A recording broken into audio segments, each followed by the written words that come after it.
ওকে। তো আজকে আমরা আমাদের ক্লাস শুরু করব মূলত ম্যাথমেটিক্যাল নোটেশন গুলো দিয়ে। তো যখন আমরা নর্মালি হচ্ছে নর্মাল লেভেলের বা অ্যাডভান্স লেভেল ম্যাথমেটিক্স এর কাজগুলো যখন হচ্ছে করে থাকি, সেক্ষেত্রে কিছু নোটেশন আমরা ইউজ করি। বিশেষ করে আপনারা যখন অ্যাডভান্স লেভেলের ডিপ প্ল্যানিং এর বইগুলো দেখবেন, সেখানে দেখবেন যে তারা বেশ কিছু ইকুয়েশন ইউজ করেছে, বেশ কিছু তারা ম্যাথমেটিক্যাল এক্সপ্লেনেশন ইউজ করেছে। তো সেই এক্সপ্লেনেশন গুলো লেখার সময় তারা আসলে বিশেষ ধরনের ম্যাথমেটিক্যাল নোটেশন ইউজ করেন। তো ওই নোটেশনের কারণে বিষয়গুলো আমরা এমনিই জানি না, বিষয়গুলো তার উপরে নোটেশন গুলো সম্পর্কে আমাদের ধারণা নেই। যে এই দুইটা বিষয় মিলে যেটা হয় সেটা হচ্ছে যে বিষয়টা আমাদের কাছে খুবই জটিল মনে হয়। কিন্তু আসলে নোটেশন গুলো যদি জানি, তাহলে আমরা আমাদের কাছে মোটামুটি বিষয়টা অনেকটা ক্লিয়ার হয়ে যাবে। তো প্রথমে এরকম একটা ম্যাথমেটিশিয়ান নোটেশন আছে, যেটাকে ক্যাপিটাল জি আমরা বলে থাকি বা আমরা জেড বলে থাকি। এটাকে আমরা বলি মূলত ইন্টিজার। মানে আপনি যখন হচ্ছে পূর্ণ সংখ্যা হোল নাম্বার নিয়ে কাজ করেন, তখন মূলত আমরা ইন্টিজার দিয়ে থাকি। আর ইন্টিজারের মধ্যে নেগেটিভ সংখ্যা আছে, পজিটিভ সংখ্যা আছে, আবার জিরো আছে। মানে ইন্টিজার মানে হচ্ছে নেগেটিভ, শূন্য এবং এক দুই তিন, এই সবগুলো সংখ্যা হচ্ছে মূলত ইন্টিজার কিংবা পূর্ণ সংখ্যা। তারপরে ক্যাপিটাল এন দিয়ে আমরা মূলত হচ্ছে ন্যাচারাল নাম্বার বা প্রাকৃতিক সংখ্যা যেটা, সেটা বোঝাতে চাই। তো প্রাকৃতিক সংখ্যা বলতে মানে হচ্ছে এমন সংখ্যা যেগুলোকে আমরা কাউন্টিং করতে পারি। যেমন আমরা বলতে পারি এক দুই তিন চার, এরকম। এগুলো হচ্ছে আর কি আমাদের ন্যাচারাল নাম্বার। তো এদেরকে আমরা যখন মিন করব, তখন আমরা ক্যাপিটাল ক্যাপিটাল এন দিয়ে আমরা এটাকে মিন করব। তারপর হচ্ছে কিউ। কিউ হচ্ছে আমাদের রেশিওনাল নাম। ক্যাপিটাল কিউ, মূলত ক্যাপিটাল কিউ কে আমরা রেশিওনাল রেশনাল যে নাম্বার গুলো আছে সেগুলোকে ক্যাপিটাল কিউ দিয়ে প্রকাশ করে থাকি। এখন রেশনাল নাম্বার হতে পারে ভগ্নাংশ 3/2, তারপরে 1/2 হতে পারে, এ ধরনের সবগুলো ভগ্নাংশ। তো রেশনাল নাম্বারকে আমরা সাধারণত খেয়াল রাখবেন যে পি/কিউ আকারে লিখতে পারি। হুম। তারপরে দেখবেন যে ক্যাপিটাল আর। ক্যাপিটাল আরটা হচ্ছে মূলত রিয়েল নাম্বার বা প্রকৃত সংখ্যাকে বোঝানোর ক্ষেত্রে এটা হেল্প করা হয়। রিয়েল নাম্বারের ক্ষেত্রে যেটা হয়, real numbers plus irrational rational numbers plus irrational numbers দুটো মিলেই এবং আপনার রিয়েল নাম্বার তৈরি তৈরি হয়। এবং রিয়েল নাম্বার মানে হচ্ছে এমন এক নাম্বার যার কোনো প্রকার ইমাজিনারি কম্পোনেন্ট হচ্ছে নেই। ঠিক আছে। তারপর ক্যাপিটাল সি দিয়ে আমরা নর্মালি কমপ্লেক্স নাম্বারকে বোঝানোর চেষ্টা করে থাকি। এবং কমপ্লেক্স নাম্বার যখন লেখা হয়, তখন সেগুলো এ ফরম্যাটে লেখা হয়, a+ib, যেখানে আই সমান সমান হচ্ছে √(-1)। তারপরে ম্যাথমেটিক্যাল লজিক গুলো যখন আমরা মিন করতে চাই, তখন এখানে উল্টো দেখেন এ আমরা ইউজ করে থাকি। উল্টো এটা আমরা মূলত ফর অল ভ্যালুস এর জন্য ইউজ করে থাকি। তারপর আমরা এরকম এই চিহ্নটি ইউজ করে থাকি। এই চিহ্নটা হচ্ছে সার্চ দ্যাট। হ্যাঁ, এটা মানে হচ্ছে মূলত for next example search that এটা। আবার কোনো যদি যদি এক্সিস্ট করে, তখন আমরা এই চিহ্নটি ইউজ করে থাকি উল্টো ই, যেটাকে বলা হয় দেয়ার এক্সিস্ট। আবার কোনো জিনিস যদি এক্সিস্ট না করে, তখন আমরা উল্টো ই লিখে সেটাকে এক টানে হচ্ছে একটা কেটে দিই। হ্যাঁ, অবলিক একটা টান দিয়ে দিই, সেটা হচ্ছে দেয়ার ডাজন্ট এক্সিট। তাই পরবর্তীতে কোনো কিছু অথবা বোঝানোর জন্য আমরা বা বা বোঝাতে আমরা হচ্ছে ইমপ্লাইজ এই শব্দটা ইউজ করে থাকি। যদি দুই দিকে আমরা দেখাই, তাহলে implies and is implied by এটা মিন করে I+F। এটা হচ্ছে ইফ অ্যান্ড অনলি ইফ, কেবল এবং কেবল মাত্র। সেট থিওরির ক্ষেত্রে আমরা নর্মালি সেটগুলোকে আপনার সেকেন্ড, আমাদের যে সেকেন্ড টাইপের ব্র্যাকেট আছে, হ্যাঁ, সেটা দিয়ে আমরা প্রকাশ করে থাকি। এছাড়া আমরা সেটকে আবার হচ্ছে এরকম ভাবে প্রকাশ করতে পারি যে প্রথমটা হচ্ছে আপনি ধরেন ফার্স্ট ব্র্যাকেট, তারপরটা হচ্ছে লাস্ট ব্র্যাকেট। এটা দিয়েও আমরা কিন্তু প্রকাশ করতে পারি। এর পরবর্তীতে কোনো সেটে যদি কোনো উপাদান না থাকে, মানে কোনো এলিমেন্ট না থাকে, তখন আমরা সেটাকে বলি ফাঁকা সেট বা এমটি সেট। এটাকে আমরা শুধু সেকেন্ড ব্র্যাকেট দিয়ে বুঝাতে পারি, অথবা চাইলে ও লিখে সেটাকে আমরা একটা ডাক টেনে দিয়ে ওইভাবে বুঝাতে পারি। ইটাকে ছোট হাতের যেটা এটাকে বলা হয় অ্যাপসিলন। অ্যাপসিলন মানে হচ্ছে ইজ এ মেম্বার অফ। আর এ ইউ বি হচ্ছে আমরা যেটাকে বলে থাকি এ ইউ বি, এটা হচ্ছে union of A and B set. হ্যাঁ, দুটার মিলন। আর A+B মানে হচ্ছে ইন্টারসেকশন অফ দুইটার, মানে দুইটার দুইটার বিচ্ছিন্ন বা কমন এলিমেন্ট গুলো এক্ষেত্রে যাবে। আর ক্যাপের ক্ষেত্রে হচ্ছে বা ইউনিয়নের ক্ষেত্রে কমন আনকমন সবগুলো এলিমেন্ট যাবে। এরপরে এর উপরে আমাদের যে বারটা, এটাকে আমরা বলি যে এ বার অথবা কমপ্লিমেন্ট অফ এ সেট। এছাড়া আরো অনেক আপনার নোটেশন আছে, যেমন পাই রয়েছে, ই আছে। ইটা নর্মালি হচ্ছে ন্যাচারাল যে লগারিদম আছে, সেই লগারিদমের বেস হচ্ছে ই, এবং ইর ভ্যালুটা হচ্ছে 2.71, 71 সামথিং। এরপরে বর্তমানে ইনফাইনিটি রয়েছে, টেন্স টু রয়েছে। আচ্ছা। টেন্স টু দেওয়ার পরবর্তীতে এরপরে গ্রিক কিছু সিম্বল আছে যেগুলো আমাদের জানতে হবে, যেমন এই চিহ্নটাকে বলা হয় হচ্ছে আলফা, এই চিহ্নটাকে বলা হচ্ছে বেটা। নর্মালি বেটা চিহ্নটাকে বিটাকে যখন এভাবে একটু ব্যাকা করে বা স্টাইলিশ আকারে লেখা হয়, তখন বেটাকে বলি আমরা প্যারামিটার। আবার এটাকে যখন ক্যাপিটাল বির আকারে লেখা হয়, তখন সেটাকে আমরা বলি বেটা ফাংশন। গামা ফাংশন লিখতে যে ওয়াইটাকে দেখেন একটু অন্যরকম করে লেখা হয়েছে, এটাকে আমরা বলতেছি গামা ফাংশন ওয়াই। এভাবে যখন লেখা হচ্ছে তখন এটাকে বলতেছি আমরা মূলত প্যারামিটার। আর যখন এটা বড় হাতে লেখা হচ্ছে তখন দেখো ওয়াই লেখার স্টাইলটা চেঞ্জ হয়ে গেছে, তখন আমরা এটাকে বলতেছি গামা ফাংশন। যখন স্মল চেঞ্জ আছে তখন এটাকে আমরা বলি হচ্ছে ডেল্টা, স্মল চেঞ্জ। ঠিক আছে, যেটা হচ্ছে যে আপনার স্মল চেঞ্জকে বলতেছি হচ্ছে এটা। আর যদি অনেক বেজোর ধরনের চেঞ্জ বা ডিফারেন্স আছে, তখন সেক্ষেত্রে আমরা যে ডেল্টা সাইনটা ইউজ করে থাকি। অ্যাপসিলনের ক্ষেত্রে আমরা হচ্ছে এ সাইনটা হচ্ছে ইউজ করে থাকি, মানে স্মল কোয়ান্টিটি। থেটা হচ্ছে এ সাইন, যেটা আমরা প্যারামিটার হিসেবে ইউজ করে থাকি। এছাড়াও থেটাকে ক্যাপিটাল বড় হাতের অক্ষরে কিন্তু দেখানো হয়ে থাকে, তখন সেক্ষেত্রে এটা মিন করবে নাম্বার অফ ডেটস। তারপর হচ্ছে ল্যামডা হচ্ছে যে ওয়াই কে উল্টা করে দিলে ল্যামডা হয়, সেটা হচ্ছে মূলত এক ধরনের প্যারামিটার। কে কে হচ্ছে আমরা লিখলে সেটা ক্যাপ হয়, সেটা এক ধরনের প্যারামিটার। তার পরবর্তীতে মিউ হচ্ছে আমাদের এক ধরনের প্যারামিটার, এটা মূলত মিন অ্যান্ড ফোর্স অফ মোর্টালিটি। আর একটা হচ্ছে নিউটা নর্মালি ভি অফ দিয়ে প্রকাশ করা হয়, পাইটা পাই দিয়ে প্রকাশ করা হয়, এবং পাইয়ের ভ্যালু হচ্ছে 3.1416, বাট নর্মালি আমরা এই ক্ষেত্রে এটাকে ধরে থাকি 3.14159।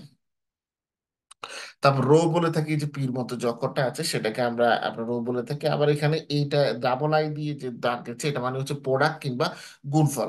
সিগমার ক্ষেত্রে আমরা সিগমা হচ্ছে মূলত স্ট্যান্ডার্ড ডিভিশন, তাওটা হচ্ছে মূলত প্যারামিটার। এর পরবর্তীতে হচ্ছে আপনি এখানে ফি আছে, ফি হচ্ছে probability density function of A standard normal distribution. এটাকে চি অনেকে উচ্চারণ করে থাকে, বাট এটাকে মূলত বলা হয় থাকে কাই স্কোয়ার। হ্যাঁ, কাই স্কোয়ার ডিস্ট্রিবিউশন, এটা কাই স্কোয়ার হিসেবে উচ্চারণ করা হয়। এর পরবর্তীতে পিসাই চিহ্ন হচ্ছে এটা, এটা মূলত প্রবাবিলিটি অফ রুইনের ক্ষেত্রে হচ্ছে এটা ইউজ করা। ওমেগাটা হচ্ছে initiating age in a life table. তো এই ধরনের বিষয়গুলো হচ্ছে আমরা এই ধরনের টার্মস কন্ডিশন গুলো আমরা নর্মালি পেয়ে থাকি। আচ্ছা, এখন দেখা গেছে যে এক্সপ্রেশন কাকে বলে। তিনটা বিষয় জানা সবার গুরুত্বপূর্ণ ম্যাথমেটিক্স, একটা হচ্ছে এক্সপ্রেশন, আর একটা হচ্ছে ইকুয়েশন, আর একটা হচ্ছে ফর্মুলা। তো এক্সপ্রেশন মানেটা হচ্ছে মূলত ম্যাথমেটিক্যাল এক্সপ্রেশন এখানে।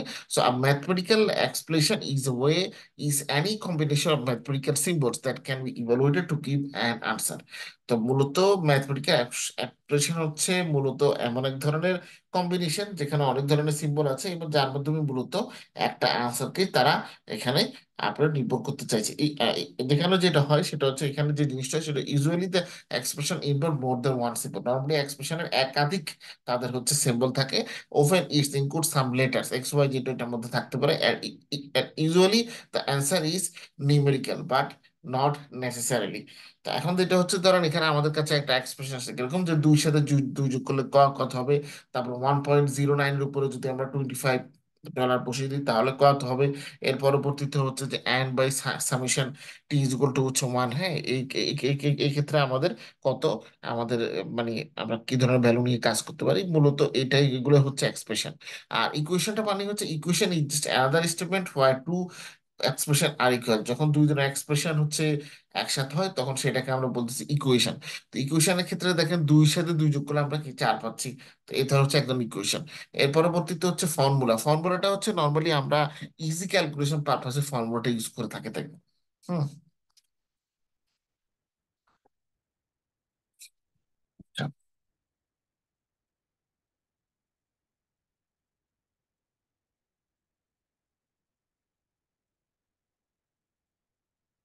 পর আমরা একটা চ্যাপ্টারে যাচ্ছি, এটা হচ্ছে 3 নম্বর চ্যাপ্টার মূলত।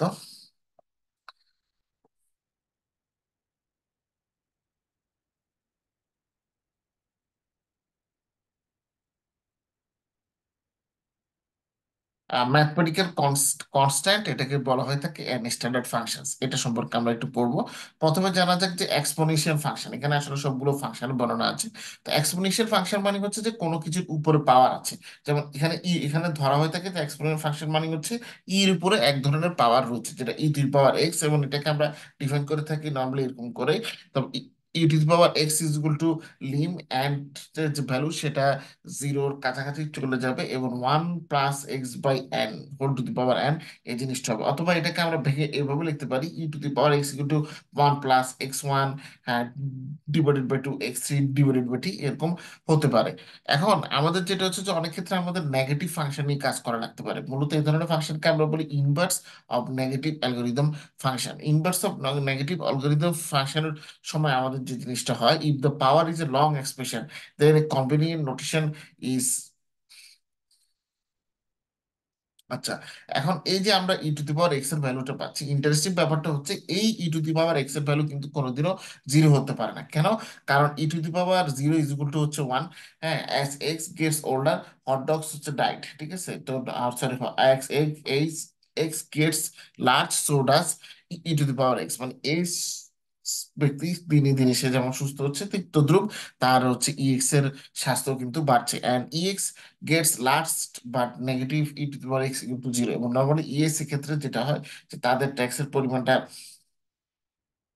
ওটা মানে মানে যখন এক্স যখন বেড়ে যায় তখন এটা আস্তে আস্তে নেগেটিভ দিকে চলে যায়, যখন আমরা এটাকে এই ধরনের গ্রাফ দিয়ে বর্ণনা করতে পারি। তো এই গ্রাফের ক্ষেত্রে দেখেন আমাদের দুটো বিষয় আছে। একটা হচ্ছে ওয়াই ইজ ইকুয়াল টু,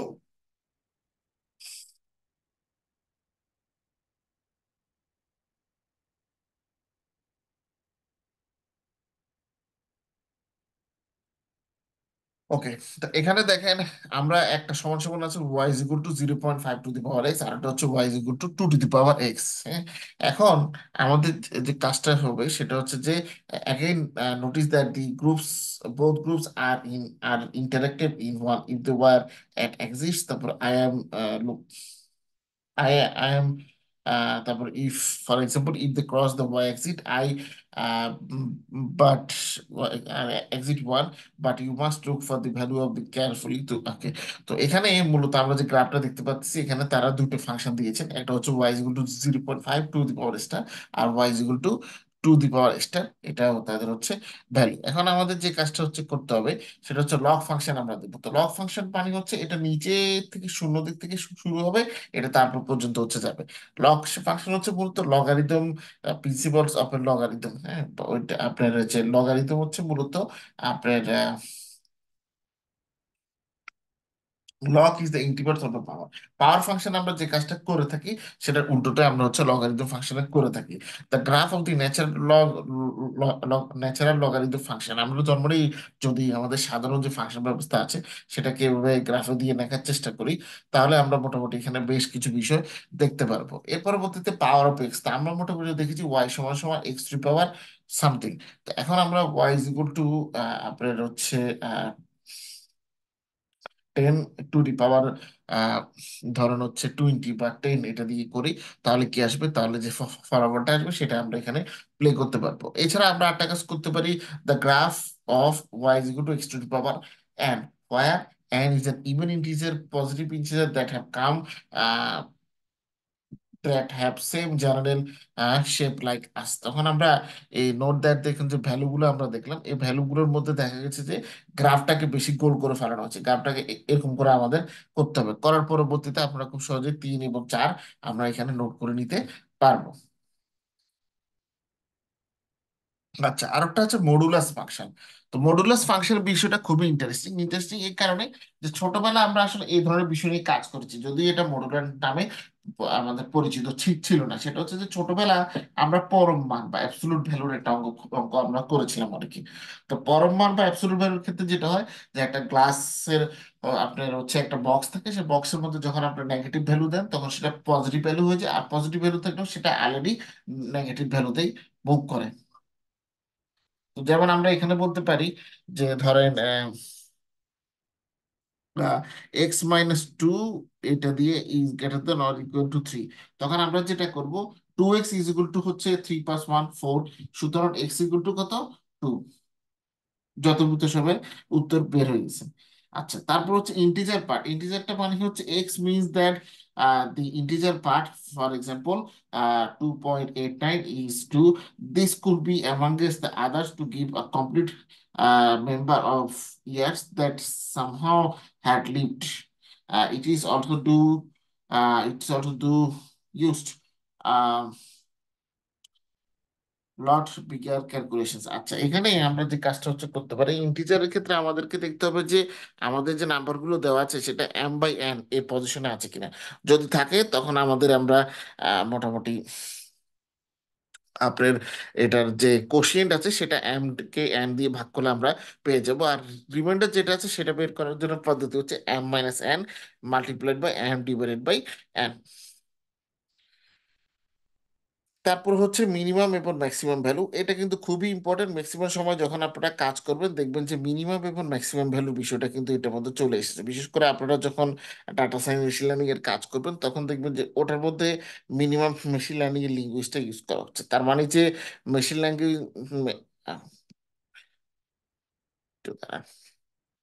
এটা সবগুলো উল্টা দিকে চলে গেছে।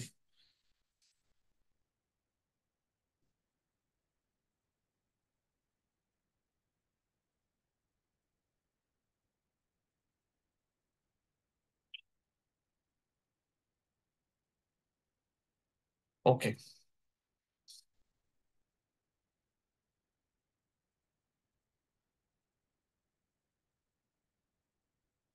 আচ্ছা, এখন আমরা এখানে মিনিমাম এবং ম্যাক্সিমাম ভ্যালুর কথা বলতেছিলাম। তো দেখেন যখন আমরা যে কোনো অবজারভেশন করি, যে কোনো অবজারভেশন বা ডাটা সেটের মধ্যে একটা ভ্যালু থাকে বা একটা বা কয়েকটা ভ্যালু থাকতে পারে, সেটা হচ্ছে মিনিমাম ভ্যালু। আবার একটা বা কয়েকটা ভ্যালু থাকতে পারে যেগুলো হচ্ছে ম্যাক্সিমাম ভ্যালু। তো মিনিমাম এবং ম্যাক্সিমামটা লেখার জন্য আমরা নর্মালি এই কমাটা ইউজ করে থাকি। এখানে ম্যাক্স মানে হচ্ছে লার্জেস্ট ভ্যালু আর মিন মানে হচ্ছে স্মলেস্ট ভ্যালু। এখন আমরা এখানে দেখেন একটা কোশ্চেন আছে, এটা যদি দেখি, what is max x plus 2 comma 10 for the region O is greater than x is।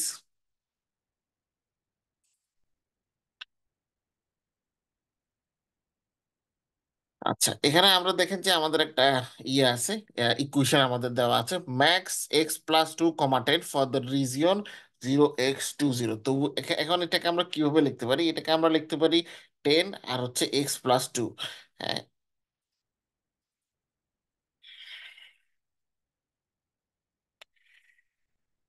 ওকে। এখন এখানে দেখেন যে প্রথমে 10 এনে দিয়েছে, তারপর হচ্ছে 0 8 0 is less than or equal to x, এরপরে হচ্ছে 8 x+2 ইজ ইকুয়াল টু, এটাও সেরকম মোটামুটি। তো এখন আমরা এখানে ম্যাক্স যদি ভ্যালু দেখতে চাই, ম্যাক্স দেখতে হলে আমরা এখানে 10 পাচ্ছি, আর ওখানে হচ্ছে আপনার আহ 10, আর এখানে পাচ্ছি হচ্ছে 2। ওকে। এরপর হচ্ছে ফ্যাক্টোরিয়াল। ফ্যাক্টোরিয়ালের ধারণাটার সাথে আসলে প্রবাবিলিটির ধারণাটা কিছুটা গুরুত্বপূর্ণ। ফ্যাক্টোরিয়াল বিষয়টা তখন হচ্ছে মনে হয় আলোচনা করলে একটু ভালো হবে। আচ্ছা, এর পরবর্তীতে কিছু ফাংশনের কথা বলা হয়েছিল, যেমন আমরা আমাদের যে ডাটাগুলো আছে এগুলোর ক্ষেত্রে কোন ধরনের ফাংশন আমরা আমরা আসলে ইউজ করতে পারি। তো এখন দেখেন আমাদের আহ,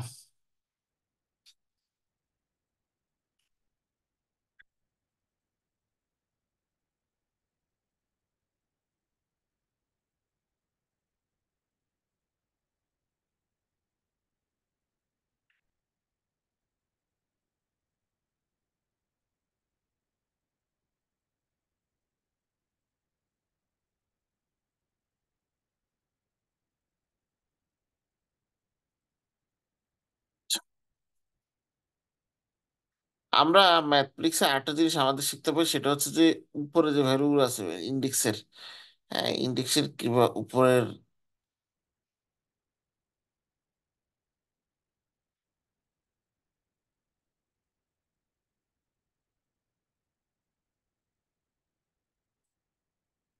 আচ্ছা, ইয়ে করছে, ইয়ে ভাই, আজকের জন্য দুঃখিত আমি। আপনাদের ক্লাসটা সোমবারে নিই তাহলে, বুঝছেন? আমি আসলে দাঁতে ব্যথায় কন্টিনিউ করতে পারতেছি না। এমন এক অবস্থা হয়েছে, ডাক্তার দেখাচ্ছি কিন্তু ওষুধ খাচ্ছি, ঠিক হচ্ছে না। সমস্যা, সোমবারে কন্টিনিউ করবো, সরি ভাই। সোমবারে এই ক্লাসটাই আমি সোমবারে মানে মেকআপ নিয়ে নিব। ওকে, কেমন, ভালো থাকবেন।